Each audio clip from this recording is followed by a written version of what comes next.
How far has EU membership benefited the UK economy since 1973? A pro colleague emailed me last week. We're the fifth largest economy in the world, but in the 1970s, before we joined the EU, we were the sick man of Europe, strike-bound, socialist, ungovernable, poor and getting poor.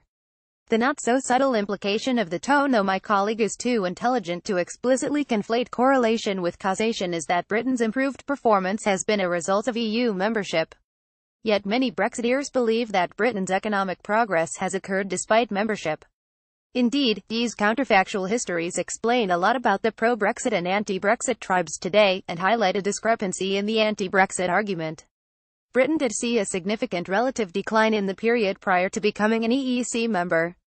In the 40 years after joining, GDP per capita here grew faster, such that Britain became more prosperous than the average of Germany, France and Italy in 2013 for the first time since 1965. An increasing openness to trade and investment at a new level, the gradual liberalization of markets across the EU, and restrictions on state aid and government favoritism could all have contributed to this. The mere fact, though, that one event precedes another does not tell us anything about whether the event caused the change in direction. It doesn't take much time to realize that there is a rather large confounding factor. During that same period, Britain underwent a paradigm shift in domestic economic policy, following Margaret Thatcher's election in 1979. State-owned industries were privatized, marginal tax rates were lowered, the growth of government spending was suppressed, product and later labor markets were liberalized, including the curbing of trade union power. All of these, we'd imagine, would increase productivity.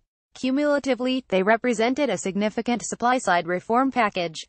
If it were the EU, rather than Britain's domestic policy agenda, that generated the improvement in performance, why did some EU economies that did not reform really struggle? Some might blame the euro more recently, but it's becoming increasingly clear that the euro crisis merely exposed bad domestic policies in economies such as Greece, Portugal and Spain.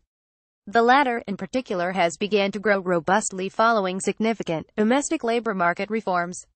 It therefore should not surprise us that those who are most optimistic about Brexit are often those who were part, or are modern-day disciples, of the Thatcher Revolution. For us, while the EU has on net played a liberalizing role across Europe, it is domestic policy that matters far more for success.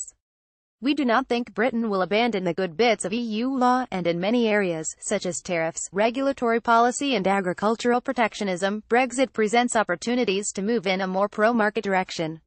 Indeed, the history we see is an EU that since the 1990s has sought to entrench more rights, regulations, environmental standards and financial regulations on Britain, preventing us from fulfilling the next stage of the economic liberal revolution. One might disagree with this outlook.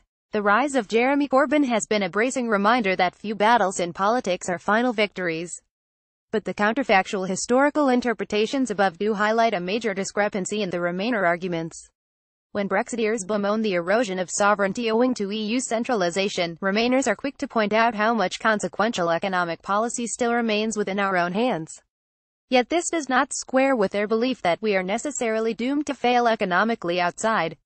Even if one thinks our trading conditions might be worsened as a result of leaving the single market, there are plenty of other supply-side levers to pull, as the 1980s showed us. This is the key reason why I believe much of the economics profession has been so misguided on the long-term consequences of Brexit. Whether Brexit is a success or failure in the long term will ultimately depend on the policies adopted through the domestic political process. Economists have no specialist knowledge on this, just as they had no idea of the neoliberal revolution that would have occurred from the late 1970s. Of course, even now economists disagree on the virtues of lots of the policies implemented in the Thatcher-Blair era. Some debates will never be settled. Just as it's disputed whether Britain's relative success from 1973 onwards was due to EU membership or the Thatcher Revolution, so Britain's future success or failure will be judged as a result of it despite Brexit.